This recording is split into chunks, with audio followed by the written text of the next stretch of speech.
Dahil magaling ka sa school, may ice cream ka. Aga, ade, ade, ade.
The next day.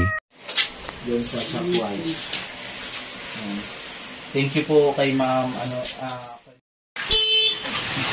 Hello Kajamas, magandang hapon. This is Vince. So ayan Kajamas, kasama ko si Flong.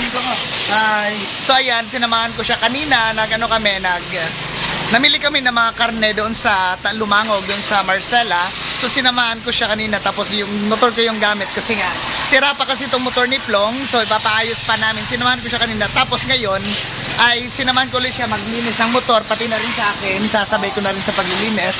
At saka pagkatapos nito ay papalitan ni Plong yung kanyang gulong ng tubeless kasi palagi po nagpa-flat yung motor niya. So ayan, pagkatapos namin dito ay sasamahan ko ulit siya dun magpapaayos ng gulong.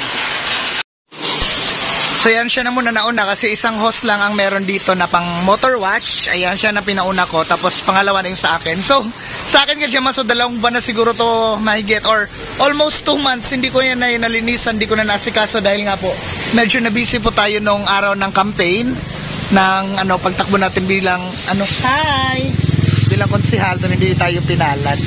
So okay lang, at least wala tayong inapakang tao, wala akong mga sinabing mga hindi magaganda nung araw ng kumpanya.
A few moments later. So yan, tapos na naming mawash ng tubig yung aming mga motor. So ngayon ay pupunasan na namin and then lalagyan namin ng pampakintab ng sa aming motor. So yan, inuna naman na yung sa kanya. Then ako naman, pupunasan ko muna yung basa. Para pagkatapos nito ay yun ang pampakintab na ilalagay namin. Para siyang oil or wax. Nagtagal din sa atin tong motor na to. 3 years na po sa atin to. Nag 3 years to noong October 17. So thank you po pala kay Ate Liberty at kay Tita Don.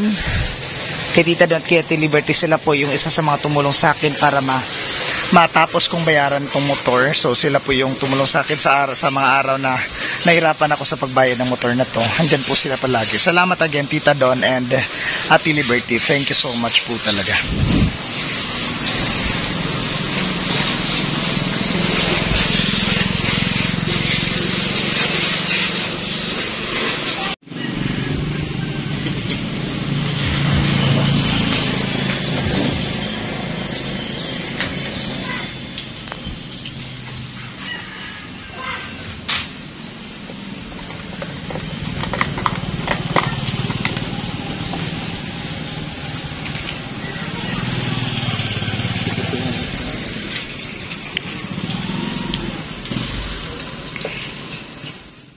So ayan ka-Gemas, andito na nga po kami sa Duixam. Ayan, dito yung friend namin. Dito kasi siya nagtatrabaho. So masaya kami na nakahanap na nga siya ng trabaho. So minsan na lang po siya nakakagala kasama namin. Pero paggabi, nakakasama pa rin namin siya kasi kapitbahay nga lang din. So magkatabi lang talaga kami ng bahay na Charity at Plong. So ayan, nag-inquire kami dito ng mga tools na kailangan para sa motor ni Plong. So ayan, thank you Charity sa pag-entertain sa amin. Chares! Ay, yung Junior ha, kay Wapo. Ha? Wapo, helmet ay yung Junior. So ka-Gemas, yung pala kanina, yung Duixam, ayun po, yung Duixam na ng mga appliances, ay malapit lang pala dito sa terminal. So nag-inquire din kami dito ni Plong ng mga pwesto na paupahan na mga tindahan. So ito yung plano namin ni Plong. Nag-usap kami nito kung paano namin to paghahatian kasi 2,000 daw po a month dito. So pwede kami magtinda dito ng mga mga sari-sari stores or kaya magluto din kami ng mga barbecues, ulam at iba pa. So plano pa lang po namin ni Plong, makikipag-usap daw po muna kami sa may-ari dito kasi 2,000 daw po ang rent nito a month. So sana namin ito ni Plong tapos makatawad kami ng presyo and then sana ay mag-click yung negosyo namin dito ni Plong. Mag-uusap pa lang kami ni Plong dito eh. So tara na Plong, uwi na tayo. So uwi na po kami ni Plong. So yan nga, pinaplanuhan na namin ni Plong. Ngayon daw, dadaan na muna kami, magpapaayos kami ng kanyang gulong. So bibilan niya ng tubeless kagaya ng sa motor ko. Kasi maliit yung gulong sa likod ng motor niya. Siya palagi din nagpa-flat. So bibili na muna. Dadaan na muna kami doon. Kasi kailangan din kasi pag ng isda, pagkuhan namin sa isda. So antayin lang din namin yung tawag ng may-ari nung paupahang tindahan para pagplanuhan namin ni Plong, pag-usapan namin kung paano namin tawag dito. Paano namin yan masimulan pag nakabenta na kami, makapagsimula na kami sa aming negosyo. So yun ka-Gemas, andito naman kami sa Fatima kung saan ako palagi nagpapayos ng motor dito sa Gerio Hardware. So yan, pinapalitan na ni Plong yung kanyang ligid yung kanyang gulong ng tubeless na mas malaki pa kasi tignan nyo naman ang liit ng pinalit huli na gulong sa motor ni Plong sa likod. So yung nakakabit sa likod ay ililipat niya dito sa harap kasi dito sa harap ay manipis na, delikado na rin siyang gamitin. Then bumili si Plong ng makapal, ayun na po. Makapal na po yan, medyo may kamahalan, 1.7. Bumili din siya ng salad kasi butas po yung gulong na nasa likod. So yung makapal na 1.7 ay kakabit niya dyan sa likod. So yun, medyo mahaba-haba na rin yung ating vlog. So i-end na natin ito. So yun ka-Gemas, hanggang dito na lang siguro yung ating vlog sa araw na ito. So hanggang sa susunod na vlog naman, salamat po sa inyong panonood. Hi ka-Fams! Thank you sa inyong panonood ka-Gemas. God bless!